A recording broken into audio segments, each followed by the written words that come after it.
안녕하세요. 오늘은 바람난 남편들의 특징에 대해서 제가 경험한 대로 한번 말씀드려보고자 합니다. 첫째로는요, 갑자기 짜증이 많아지는 것입니다. 제 경우 상간자를 만났을 때는 기분이 엄청 좋았다가도 집에만 들어오면 굉장히 짜증을 많이 냈던 것 같습니다. 그냥 집에만 들어가면은 굉장히 날카로워졌던 것 같아요. 별거 아닌데 시비 걸고 말이 곱게 안 나갔던 것 같습니다. 가령 아이가 울고 있으면 보통 제가 달래거나 아니면 아이를 이렇게 케어할 텐데, 여보 아이 울잖아 뭐해, 핸드폰 좀 그만 좀 해, 이렇게 아무것도 아닌 것에 굉장히 예민하게 굴고 짜증을 많이 냈던 것 같습니다. 제가 불륜이 종료되고 나중에 아내에게 물어보니까 제가 바람을 피웠을 시점부터 굉장히 사소한 일에 짜증을 많이 냈다고 하더라고요.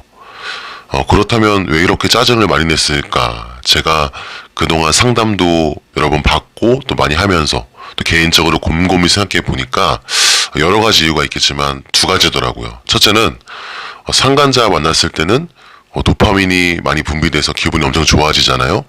그러다 막상 헤어지고 돌아오면 도파민이 감소하다 보니까 여기에 작용이 돼서 짜증이 많이 났던 것 같고요. 두 번째는 내가 바람을 피우고 있기 때문에 양심적으로 아내한테 미안하잖아요. 그러니까 미안한 마음이 이게 방어기제가 뭔가 형성이 돼가지고 역설적으로 더 짜증을 많이 냈던 것 같습니다. 그러니까 미안하니까 이걸 감추고 싶어서 더 짜증을 많이 냈던 것 같아요. 여튼 바람난 남편의 특징으로 갑자기 짜증을 많이 낸다. 이게 첫 번째가 되겠습니다. 둘째는 늘 동태 눈깔이다. 제가 아는 동생 중에 저보다 먼저 제가 바람 피기 전에 바람을 펴서 가정에 폭풍이 몰아쳤던 그런 동생 가정내가 있습니다. 그때 하필 제가 바람 피기 전이었고 상담도 제가 해줬는데, 그때 외도 피해자 되는 그 동생과 그 외도 피해자의 그 외도했던 사람의 피해자, 그러니까 와이프가 있잖아요. 그 와이프가 자기 남편이 바람 폈을 때 특징이 늘 동태 눈깔이었다고 하더라고요. 근데 아니나 다를까 그 외도 피해자, 그러니까 제 동생의 그 아내 됐던 그 친구가 제 아내랑 굉장히 친했거든요. 근데 제 아내에게 대뜸 언니는 오빠 왜 이렇게 눈이 동태 눈깔이야? 그랬다는 이야기를 제가 나중에 아내로부터 들었습니다. 그러니까 외도 종료 후에 아내에게 물어보니까 제가 집에서는 항상 눈빛이 초롱초롱 했는데 그 바람핀 이후로는 마치 딴 데 정신이 팔린 사람처럼 멍했다고 하더라고요. 그러니까 제가 또 곰곰이 생각해 보면은 가정을 가정대로 또 육아는 육아대로 해야 되고 또 직장에서 일도 많고, 그러니까 이미 이렇게 기본적으로 몸이 지치고 피곤한데 여기에다가 이제 플러스 상간자와 만나고 연애도 하니까 아마 몸이 언제나 늘 피곤하고 늘 피로가 누적되었던 것 같아요. 그러니까 여유롭게 바람피는 사람은 없잖아요. 보통 연애라는 것이 초기에는 뭐 잠도 안 자고 아무리 거리가 멀어도 달려갈 정도로 뜨거울 때가 있는데, 그러니까 몸이 남아나지는 않았던 것 같아요. 자, 그래서 언제나 늘 멍하고 눈이 동태 눈깔이고 늘 피곤했던 것 같습니다. 그래서 두 번째는 늘 동태 눈깔이다라는 것입니다. 자, 셋째는 언제나 무기력하고 수동적이다.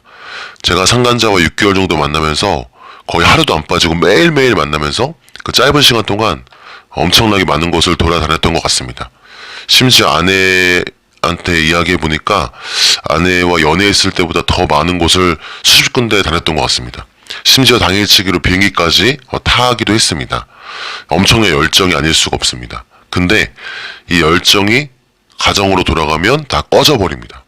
외도 종료 이후에 아내랑 이야기하다가 제가 물어보니까 제가 바람 폈을 때는 언제나 매사에 무기력하고 수동적이었다고 하더라고요. 그전에는 어디 놀러 가자고 하면 굉장히 적극적으로 의견을 냈던 사람이 갑자기 뭐 어디 놀러 가자고 하면 별로 가고 싶지 않아 하는 것 같고, 어디 뭐 먹으러 가자고 하면 뭔가 소극적으로 대답하고, 스스로 어디를 가자고 하거나 뭔가 창의적이고 능동적으로 뭔가 가정의 어떤 일에 대해서 의견을 내지 않고 무엇이든 매사에 마치 불난집 구경하듯 이렇게 반응했다고 하더라고요. 제가 생각해 보면은 불륜 당시 상간자 만나는 것만 유일하게 재미있고 그 외에는 모든 것, 심지어 가정이라 할지라도 재미가 없었던 것 같습니다. 그냥 상간자 생각밖에는 안 났던 것 같아요. 아내랑 자녀들이랑 어디 놀러 가거나 맛있는 거 먹으러 갈 생각조차 나지 않았던 것 같습니다. 마치 마약에 중독된 사람이 마약만 갈고 하듯이 도박에 중독된 사람이 자나 깨나 시간 되고 돈만 되면 도박하러 갈 생각만 하듯이 불륜을 저질렀던 제 자신도 가정보다는 직장에서 일보다는 이 상간자만 생각이 나더라고요. 그러니 모든 것에 무기력하고 수동적이 될 수밖에 없었던 것 같습니다. 넷째, 전화를 자주 못 받거나 카톡 답변이 굉장히 느려진다. 제가 불륜을 하면서 아내에게 전화 올 때가 있었습니다. 제가 평소에는 아내에게 전화가 오면 거의 다 받았거든요. 근데 불륜을 시작하고 나니까 상간자랑 같이 있을 경우 전화가 오면 받기가 굉장히 망설여집니다. 상간자가 바로 옆에 있기 때문에 제가 아내의 전화를 받으면 기분 나빠할 것만 같고, 그러다가 결국 상간자와 헤어진 뒤에 곧바로 아내에게 전화를 하는 그런 일들이 많이 생겼습니다. 그리고 바쁘다는 핑계, 누구랑 이야기하고 있었다는 핑계로 이렇게 둘러대었습니다. 카톡도 마찬가지였던 것 같아요.